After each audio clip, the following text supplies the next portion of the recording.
just a quick update on this controller. This is a bad relay.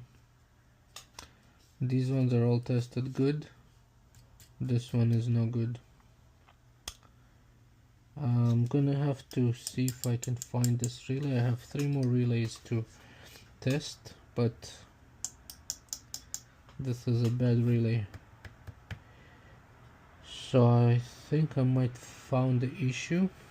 I'm going to replace the relay. Hopefully I have anything like that, and then I will contact the client to test the board again. So this is the update, and I'll keep you posted in a couple days. Thank you for watching and take care.